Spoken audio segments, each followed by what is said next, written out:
Light tanks are the most challenging type of vehicle to use, because on paper they look like mediums, but in reality they have much more capability, but also many more limitations. In today's video, I'll be talking about each of the 5 light tanks in World of Tanks Blitz. The XM Sheridan, the T100LT, the Vickers Light, WZ-132-1, and Bosch Chatillon 25-ton. I'll be telling you about their capabilities, what I personally think about them, and what I think is the best to grind out of the list. Now, to be fair, I think all these are great to grind, so I might not say which one's the best. I think I'm going to say what's the best for your playstyle. So we're going to start off with the hardest light of the bunch. This is the WZ-132-1. This Tier 10 Chinese tech tree light tank is very tricky, mainly down to the fact that it doesn't feature much armor, which makes sense, it's a light tank, but light tanks can still have some armor. Take a look at the T100LT, or, you know, even the Bosch Chatillon 25-ton has a troll upper plate, which at certain angulars can get actually some pretty steep bounces. This vehicle is not going to be getting any bounces, apart from maybe the troll occasional one on the turret. The tank has very little gun depression at 5 degrees, so what does it have? Well, it has a great mechanic, which is adaptive concealment, and it also features a very beefy alpha of 360. These two things combined create a rather dangerous perspective for this tank. Sorry, had a bit of a voice crack there. You know, it's also a rather dangerous perspective, having no teammates go mid at all. We have 0 teammates mid. I'm the only thing that will be spotting up mid-hill this entire game, which is a little bit sussler, I'm not going to lie. We've spotted a Vickers Light in the spawn, tried to shoot at him, but we were not able to get the shell out. Oh, we got the Conf Panzer trying to push me as well. It's not that big of a deal, though. We are going to head wide. We're going to see if we can get some damage into the enemy Vickers. There you go. Nice 372 damaging shell. He misses the shot, and we're going to aim it again. Now, this is where having that high alpha damage on this tank is obviously a huge, huge advantage. Because, for example, this Vickers Light, even though he's not hitting us, only has 300 damage per shot. And because of that, I'm really just not scared of this player, especially judging that, I mean, look at that. We got a 450 juicer into his tank there for one of our shots. This thing hits really, really hard. In fact, we are already up to 2,000 damage. We are going to now flank wide. We're going to try and get behind the enemy. I think this is the best play we can make, so that's exactly what we're going to do. We already see the enemy Hori and Jagdtiger spotted, so it's not like we have to worry about tank destroyers at all in this game. So we're just going to head all the way wide like so, and get behind the enemy TDs if we can. We got the IS-7 all the way wide. Unfortunately, very easy shot. Turned out to be a rather peculiar penetration. Well, there you go. That one does indeed pen the IS-7. Let's reload again, and we can see if we can get one more pen out into the IS-7's rear, or the side. That works too. 390 damaging shell. Alright, pretty good stuff. Unfortunately, in that little brief amount of time I've spent doing that, it looks like the 268 version 4 is going to die. Alright, well, let's hope that he doesn't. This 183 is doing a great job of blocking me. Let's just make our way over here. We track him. Nice roll as well, 365. We have the 140 just in front of us. So there you go. We get another nice shot out. Pretty good stuff. I'm really hoping right now that the... oh boy, we don't have gun depression for this is the only problem. But we are able to get the shell out, which is obviously pretty good. Right now, I'm hoping that we can just bait the enemy out. And we can obviously get some good shots out doing that in the process. There you go. Nice clear into the enemy 140. Just like that, we have taken what was, in my opinion, a bad-looking game and made it a pretty solid one. Now, is the IS-7 still sitting over here? No. And with the Hori on reload, we're just going to load in a heat shell and pen him right through the gun mantlet area. Well, the superstructure, really. Personally, I don't care if the Hori shoots me, because I know for a fact I'm going to out-reload him, and I know we can bring him down very, very low while he is on reload. So that's exactly what we're going to do. Plus, we distract him, and because of that, our FE2 and 5P183 is able to get a clear. So we're going to aim it on the IS-7. We get one nice 344 shot into his tank, and we're going to reload again, and ideally the IS-7 won't high-roll us. Oh, he lights us on fire, but thankfully he low-rolled that shot, so we were able to take advantage of our fire extinguisher and repair it. So there you go. That was a great game to showcase the capabilities of the WZ-132-1. The vehicle features fantastic mobility. It has a solid gun with high alpha damage and decent DPM. And when you pair that together with a very solid mechanic and good accuracy, it's just a great tank. We aced it, we did 5,500 damage, we supported our team, and came out with a win. Our 26A version 4, the only mistake he made was he played a little bit too aggressive there, as I wasn't supporting him. I didn't realize he was just going to YOLO up the hill, so I was kind of thinking more to, bleed out the IS-7 and whatnot, but I looked back and dude was already basically nuked. But yeah, we were able to bring it back at least, and got a pretty solid win. So now we're going to move over to the T100LT. Before we break into the T100, let's have some brief closing thoughts about the WZ-132-1. This is by far the hardest light tank to play in Tier 10. That doesn't make it bad. There's a lot of people that think this is a bad tank, and that is not the case. It is actually quite a strong vehicle, as you saw in that game. If you know how to use it properly, and you work the tank's alpha and mechanics great, you can do well. And I've been noticing that for a while with this tank. I mean, I got 3,700 average damage for the 5 games I've played in it, which is still pretty solid. I mean, it's nothing crazy, but it still shows that you can do pretty well in this tank. So yes, the WZ-132-1 is a solid vehicle with a very nice gun, but it does have a lot of limitations. The 5 degrees of gun depression means that you're not going to be able to work many ridge lines, and the fact that the vehicle only has 140 mils of turret armor means you're really just not going to be getting many bounces. The tank has very bad modules, gets constantly lit on fire. You even saw that in the game we played against the IS-7. I would say 1 out of 3 games you're going to have either your fire or some sort of module damage. That's very important, like your ammo rack. So make sure you are carrying repair kits. Do not run super speed boost and adrenaline. But I still really like the 132-1. I think it's a fantastic vehicle. It's got a solid gun. And overall, if you know how to drive it properly, you can do very well in it. So let me know what you guys think about this vehicle in the comments down below. But please, if you are a beginner, or even just not, the most experienced, do not get this tank. You're probably going to regret it. Let's go back over to the T100LT now, which is the Tier 10 Soviet Light. T100LT actually has pretty good DPM. It's not as good as it used to be, but still 3,300 is more than enough. And because the vehicle fires AP standard and premium, it's able to butter through the majority of armor it's aiming at. However, it's not that good anymore. You're going to struggle against D100s and heavily armored vehicles. Mobility-wise, the T100LT is a beast at 68 kilometers per hour, making it the fastest top speed light, but its power to weight is slightly worse on effective compared to vehicles like the Bosch Chatillon 25-ton or Sheridan. But that does not take away from this vehicle's capabilities. It's got very troll armor, and it has a tracer shell mechanic, which allows it to essentially get away with spotting people across the map for double the normal time. You are normally detected for 10 seconds. So let's say you shoot through a bush, boom, you are detected. The light bulb shows up 3 seconds later. Then after that, there's an additional 7 seconds before your tank is actually unspotted. It's always funny to me. A lot of people never learned that the light bulb does show up 3 seconds later. It's something that Wargaming themselves doesn't really teach, and a lot of newer players really don't understand. But here we are. Up against us, what do we have? A Bosch Chatillon 25-ton, a Caro 45-ton, and an AMX-30 Proto. Very nasty tanks, I'm not going to lie.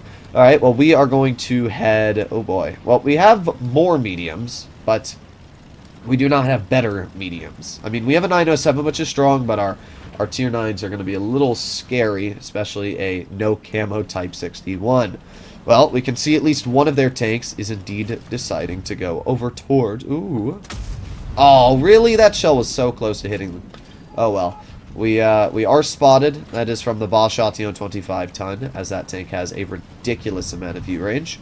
But it's not that big of a deal. Our team is playing aggressive, which is good, honestly. I want a team that plays aggressive to take advantage of the enemy. Alright, so we got the Caro, we got the Bosch Chatillon all the way in the back, and that's who I'm going to try and help out with. Let's see if I can get a shell into the bot. Alright, well, I can say the gun is not doing anything amazing right now. Ideally, I would love to just be able to get some bleeds out. Holy, that guy got nuked. Alright, well, we're just going to drive over, and we're going to get one pen right into the enemy Caro. And let's see, the Type is going to drive over, and we're going to get another shell into the Caro ourselves. Okay, good. I mean, our team's making kind of a brain-dead YOLO, but that's fine with me, because at the end of the day, this Caro is dumping his clip. And obviously, the more shells the Caro eats, the less capable he is. So, that's pretty good stuff. Alright, we got the T-95 in mid. I'm pretty sure the Boss Chatillon bailed at this point, but that's not going to stop me. We're going to climb right over here.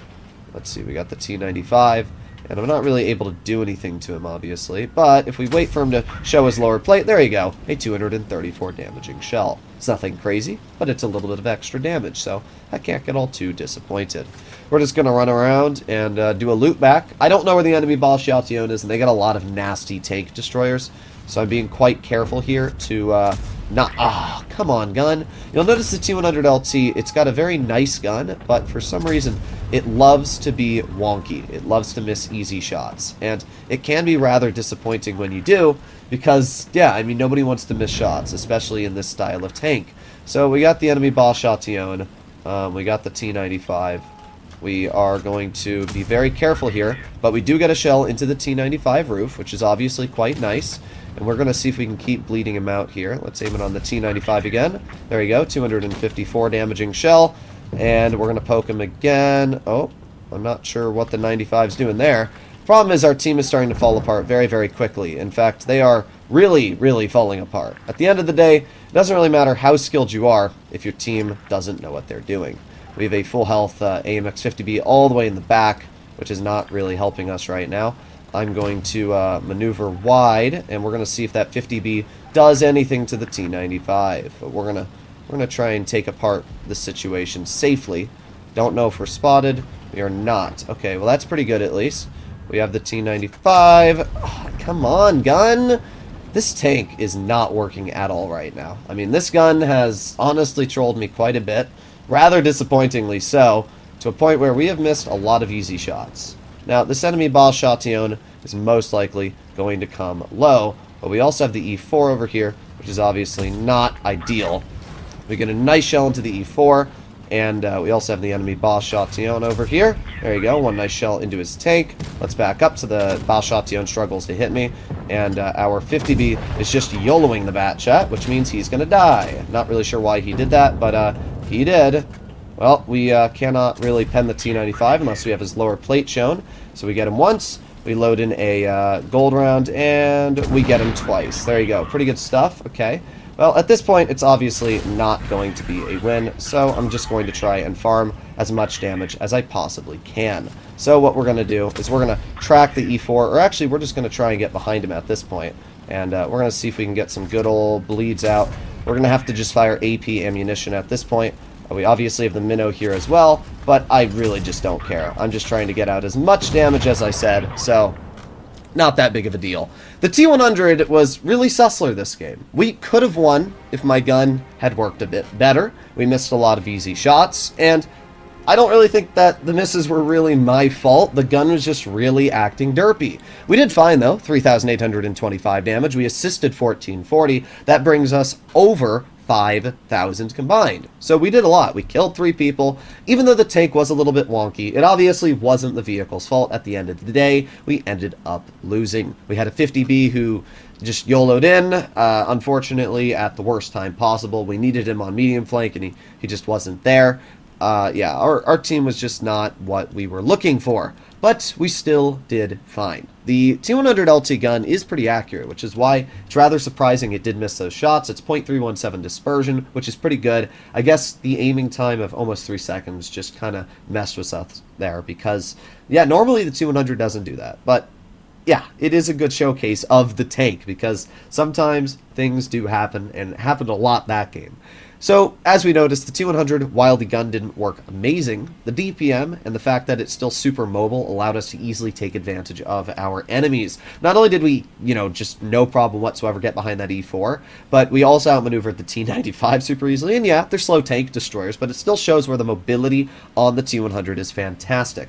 And because it has solid flat DPM, even against autoloaders like the Boss Chatillon, which is a super dangerous light, you have about 5 600 more damage per minute, which means if you ever catch a reloading bat chat, you can easily nuke it. And with the fact that you have the tracer shell mechanic, it means that you can keep a vehicle like that spotted for a very long time. It was disappointing that I missed the shell in the bat chat in the beginning of the game, because if we hadn't, he would have been spotted for 20 seconds, which would have meant he wouldn't have been able to leave unspotted. But either way, I really like the 200 LT, and I think that it is one of the best light tanks if you're looking for that aggressive Soviet playstyle. Even though it has been nerfed from its original state, it is still an absolutely incredible and dangerous tank, which can obviously get the job done. So if you're a beginner, I don't think it's a bad light, but I also don't think it's a great light because of the fact you still need to know how to use penetration properly. You need to understand that it doesn't have a lot of gun depression, and if you don't properly play it, you're going to fall apart very, very quickly. And that game was a great example. If you didn't take advantage of every situation in front of you in that game, it could have been a lot worse for damage. But at the end of the day, the 200 LT is a fantastic tank, so I can't really say too much against it. Then we arrive to the Vickers Light. This tier 10 British light tank is another very fantastic one, and this vehicle is actually quite underrated. It's not as underrated as the WZ-132-1, but I don't really understand why people don't play this tank anymore. I know there's going to be a plethora of comments that say, oh, the vehicle doesn't have alpha damage, blah this, blah that, but the alpha damage is not what defined this tank. The mobility, paired with solid turret armor, and a decent overall profile, more to that of a medium, is why this vehicle was a popular light. And I still think that the Vickers Light is the best beginner light, mainly down to the fact that it is the least punishing to play. It has 10 degrees of gun depression, which is double than the previous two ones we've gone over. Not only does it have 10 degrees of gun depression, but its upper plate is fairly well armored and will give you some bounces. The turret is somewhat armored and will give you bounces. When you pair that with the fact that the gun has pretty solid DPM of 3,300, the same as the 200 LT, it has decent penetration and high explosive squash head, meaning that you can deal 380 damage with 119 mils of pen. It's a dangerous tank. It's honestly a really, really dangerous tank. It's also very accurate. The 200 LT, as we went over, has 0.317 dispersion. Well, this tank has 0.29. So you're literally taking away all of the RNG. You have a much better gun than the T100. And while you don't have as much mobility, you are a much better profile with better gun depression and turret armor, allowing you to be flexible. Now, it doesn't matter too much on Himmelsdorf. In fact, I would much rather be in a T100 LT on Himmelsdorf. But the thing that I like about the Vickers is that it's not going to do bad here. You know, it's not like you're playing a 132-1 where you might struggle on a townside map, or you're in a Leopard 1 where it's a little bit sussler. This tank can do fine on Himmelsdorf, and hopefully we're going to show that here. Up against us, we have a Boss Chatillon 25-ton and an M60. That's it. So they only have two mediums. Our Sheridan is also going to be making his way to the same spot I'm going to be going, so hopefully he doesn't poke it too wide. Okay, bro. Yeah, he's poking it too wide. I don't know what he's doing. It's not hard to see you have a teammate behind you, and I don't want to overexpose my tank is the problem. Now, we do have teammates coming over here. Unfortunately, my Sheridan did not think that through and bled a lot of health. And he's still not thinking it through. Well, at least he got a bleed out, but I'm not really sure why bro's doing that. We got a nice shot into the enemy WZ-111-5A, and the Sheridan backs up, which gives us the position to work. Okay, well, that's no complaints from me. I obviously want to work this position, so that's completely fine. Alright, let's see if there's anybody back here. Not seeing anything as of yet. We do have the 57 Heavy around the corner, which is obviously something I'm going to have to be a little cautious about. There you go. Nice shot into the enemy M60. And I don't know if we're going to be able to get another one out. There you go. Nice snap right through the rails. Okay. Well, we're getting out good bleeds. We have the Yag Tiger all the way in the back. Unfortunately, even though that shell is a rather easy one, it did not want to penetrate the Yag Tiger. But we are going to aim it again. Oof. 0.29 dispersion, ladies and gentlemen. It's not really the tank's fault, and I can't get mad at the tank for this. It's just Wargaming RNG saying, no, you're not allowed to hit these shots on the enemy Yag Tiger. There you go. Finally a penetrating shell for 258. Let's aim it again. There you go. That one looked like it was a penning shot as well. We did indeed pen him, and the Yag Tiger is probably not enjoying our company all too much. We have the 5A. We have the Boss Chatillon. 5A is a threat, but as you can see, not that big of a threat. Oh, but that is a threat. And, of course, he snaps me right in the turret. And if this freaking Sheridan doesn't move, we're going to lose more health. Yeah, this is not great. It's not really the Vickers' fault, but I don't know what else I'm supposed to say when there's some random 183 just sitting in the corner there.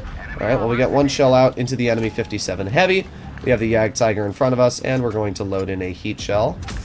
That one didn't go through. Well, you are not wrong. It did not go through. As I said, this gun, while very accurate, is definitely acting up today. We are going to aim it on the 57 heavy, and we did not pen him. It's not that big of a deal, though. We're going to chill right here. We're going to aim in a shell onto his lower plate. We got a pen, and the 113 is going to shoot him as well, which means that all we need to do is get a shell in, and he is dead. I wasn't worried about the 57 killing me to begin with, and we had enough health to take a shot from him anyway, so it's not that big of a deal. Well, we are not doing anything fantastic this game, but we are doing fine, and that's really all that matters. We have the 113 in mid, he gets a shell into the Waffenträger, and we get a shell in ourselves, so just like that, we're getting clears, we're getting pickups. Man, dispersion is not working too well for me today, though. I mean, we've been seeing that a lot, but yeah, my gun really has been acting up a lot today. We got the FE-Tune 5B 183 over here, and we got one shell into the 183 for 375.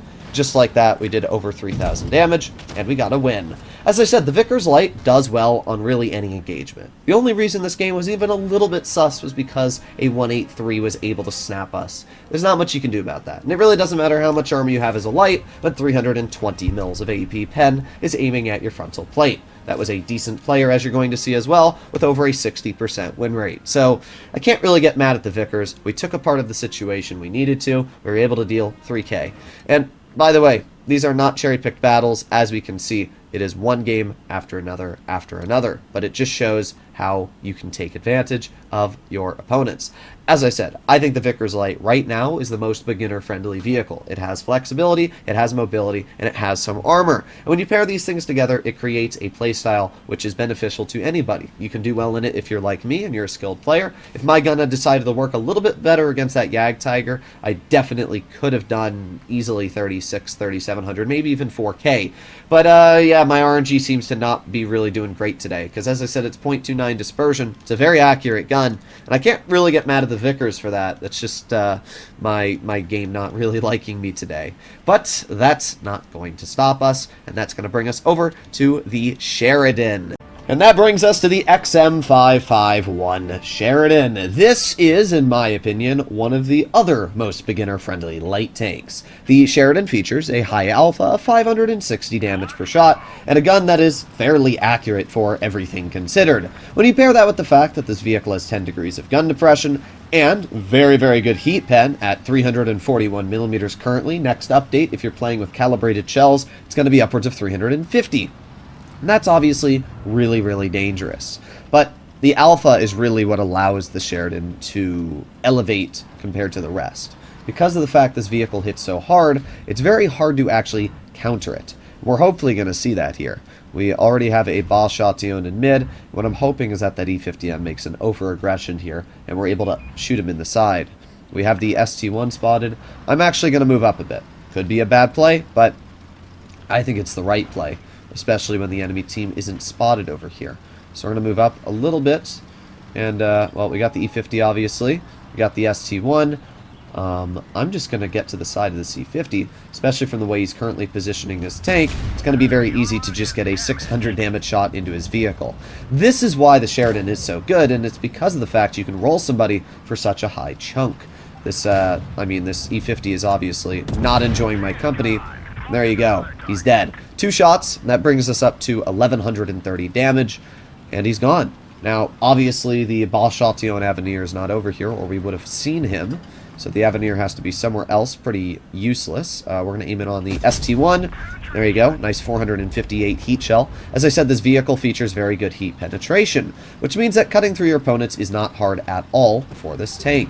We have the Grill 15 all the way in the back, and we are going to aim in on that grill. We're going to take an easy shot. 545 damage later, we are already over 2,000. The real question is, where is the enemy Ballstation? Because obviously that is a big threat and a tank that I don't necessarily want to get shot by. But it appears that that player is not over here. We're going to make our way up this little hill, and we're going to aim it on the side of the 113. Unfortunately, our shot did not end up hitting. We are spotted, but I don't think it's that big of a deal, as nobody can see me from where we are unless they're camping all the way on top of the ridge. I don't think the 113 even noticed us over here, so we're just going to aim it on the lower plate of the 113. There you go, a nice 620 bonk. This spot is really good, as we can see, because it not only distracts the enemy, but it puts us in a position where they really don't know what to do. We're going to aim it on that enemy Avenir, and...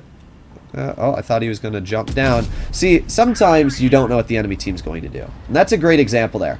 Because on paper, you'd think, oh, the Balshation's just going to run. But he didn't. He actually just stayed there. So I was pre-aiming the shot for him to be running, and he just never did. It's quite ironic. So we're going to aim it on the side of the 57 Heavy now. Aiming, and there you go. 558 bonker. Again, Sheridan hits hard, and it is very easy to get out high damage in this vehicle because of that. We are already up to a pretty sizable amount, if I do say so myself, and we are going to see if we can get just a little bit more into the enemy Grill 15. So let's just squeeze on over here. Somehow the Grill managed to miss me, and we did not miss him, dealing an additional 500. Alright, well at this point, all that's really left is the enemy T-57 Heavy, so that is exactly who I'm going to rush for. I don't know if we're really going to be able to get much more out, but there's only one way to see, and that is pushing to a side and getting a 620 shot. Well, it looks like we were actually able to shoot the enemy 57 Heavy. So now we are going to make our way back over to where the Avenir was. I think this player is still over here. There's no way he ran away, so I think the Avenir is still somewhere over in this little hill. There you go, he indeed is. With 426 health left, it's actually a pretty sizable chunk.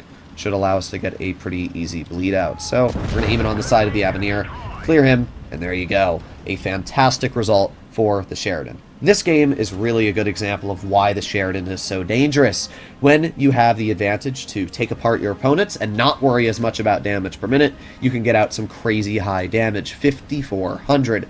And it really shows that, yeah, DPM is important, but having Alpha and Pen is also just as important. The Sheridan really is dangerous, and we can see that here. I mean, the vehicle is just able to smack out crazy results. I have 8 games in the vehicle played so far, with over 4,000 average damage, so what an absolute bonker of a tank. I can tell you for a fact that the Sheridan is one of my favorite beginner vehicles if it comes to light, but rather surprisingly, it is the worst performing light tank in the game, so step up your game, guys. And that brings us to the Balstation 25-ton. Not as hard as the WZ-132, but it is still a very challenging tank to drive properly. It only features 6 degrees of gun depression, and it has virtually no turret armor. The hull is a little troll, the upper plate is a very steep angle, and because of that, you can get bounces on the tank, and the tracks are rather thick, so you can also get some weird bounces on the side, but for the most part, you are not expecting to get many bounces in the Balstation 25-ton. But, to make up for that, the vehicle has a clip, which deals 1,050 damage in 5.6 seconds. An activating shell reload boost, it can deal it in around 3.5. Not only that, but the vehicle hits hard with 350 damage per shot. The only thing I personally don't like about the Batchat is its pretty awful dispersion, to be honest. It's 0.326, which is not good. I really just don't like the dispersion on this vehicle, and it's one of the major reasons why I don't drive it as much. I really wish Wargaming would just buff the dispersion to like 0.3, maybe 2, just anything that's better than what it currently is, because it does make it a little disappointing when you miss very easy shots. You can see the on move also blooms a little bit when you turn the tank, but it's probably just because it does have a fairly fast traversing turret. I don't know, but the gun always kind of trolls me, the Batchat. It's not a big deal, and I absolutely love playing in this tank because of the overall playstyle it has, but I would have much rather had Wargaming buff the accuracy than the alpha of the tank when they did indeed change it. We have the Hori, and we actually do pen that shot into the roof of the Hori. The thing I'm worried about right now is the fact that we have literally 0 support on medium flank. We have a camping 57 heavy, and it's going great for you, bro. Who would have guessed camping in a heavy with no camo doesn't work well? Me. Oh, well. Well, our 183 does get an absolutely chonker roll into that player there. And I'm going to aim it on the 140. And that's a great example of the dispersion this vehicle has. It's very, very poor. And it causes you to miss easy shots sometimes. But we were able to get our neck shells out, which obviously was still able to bleed out the enemy quite a bit. So we have the Hori making his way up the hill. And I'm going to reload. We're going to see if we can spot that Hori. There he is. And there's 1 shell into his tank. Alright, not too bad. One is better than none, as I like to say. Let's see if that Hori tries poking me. Let's aim in a heat shell. There you go. Oh, there's a classic Hori moment there. We were still able to get out all 3 of our shots, but the fact that that Hori was able to turn and hit me without even blinking his eye shows just why the Hori is an overpowered tank. That needs to not exist. I'm sorry, but there's no tank in the game that should be able to do that if you want my personal opinion. We got 1 shell into the concept. Oh, yep, there you go. 0.326 dispersion once again, causing life to be just more painful. That concept 1B would have been a 1-shot, but now we have to use 2 shells to clear him. I just personally don't get why the gun on this tank is so troll. It shouldn't be. So we're going to have to help out our Yag, or else we're probably going to lose here. However, it looks like we're going to lose most likely either way. Let's get 1 shell into the concept, and I don't know why our Yag's still turning, because he's just killing himself, but... Yep, okay. Well, the 4005 is obviously a rather dangerous vehicle, but what I'm hoping is that I'm hoping that he still has shells left. Unfortunately, looks like that is not the case. Okay, well, we're just going to go for 1 and 2, and we might as well get the 3rd out. There you go. I mean, I don't know what else to do. Their whole team's autoloaders, their whole team's pretty mobile, and, yeah, okay. Classic game. Again, there was really nothing for me to do in this situation. The Battleshottion's a great tank, but it requires a decent team to do well, and that's really the case for any tank, but definitely a lightly armored vehicle like this. If your team falls apart before you can even make an impact in the battle, it really doesn't make a difference. We ended up dealing 4,216 damage, even with a defeat, and the next highest on the team was 1,300. We took apart the battle properly, and we did everything we needed to, but unfortunately at the end of the day, when teammates suck, there's not much you can do. But still, an absolutely amazing vehicle. Very tricky to play, but very rewarding when you can do well in it. Let me know what you guys think about the 5 lights. Do you think they're good? Do you think they're bad? I mean, all of them are great, and they're great in different, unique ways, which is something I like. I hate when Wargaming makes tanks that are the same and throws them into, you know, the game at the same tier. But when it comes to the light tanks, each one is unique and individual, which makes them very enjoyable. So let me know in the comments what you guys think. I'll see you in the next one. Bye-bye.